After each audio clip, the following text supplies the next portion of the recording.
वळूया पुढील बातमीकडे। एसटीच्या कर्मचाऱ्यांना 7वा वेतन आयोग देऊ, धनगर समाजाला आरक्षण देऊ असं मुख्यमंत्र्यांनी जाहीर केलं होतं। अशी अनेक आश्वासनं देखील दिली, मात्र त्यापैकी एकही आश्वासन त्यांनी पूर्ण केलेलं नाही। त्यामुळे मुख्यमंत्र्यांचं बोलणं वागणं हे लबाडाच्या घरचं आवतण आहे असं म्हणत राष्ट्रवादी काँग्रेसचे अध्यक्ष शरद पवार यांनी मुख्यमंत्री देवेंद्र फडणवीस यांची खिल्ली उडवली। तसंच पवारांनी यावेळेस सांगितलेल्या एका उदाहरणामुळे सभागृहात एकच हशा देखील पिकला।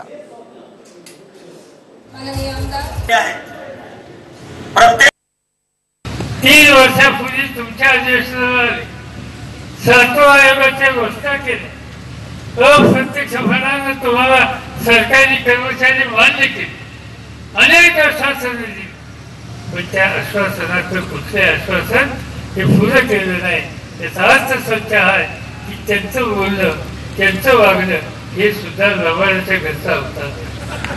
आणि म्हणून आज महाराष्ट्राची सूत्र अशा प्रवृत्तीच्या लोकांच्या हातात येत असेल तर तुम्हाला, मला आणि महाराष्ट्राच्या जनतेला एक जागृत करून आपल्याला एक नवीन चित्र महाराष्ट्रात निर्माण करण्याच्या उद्देशाची काळजी घ्यावी लागेल।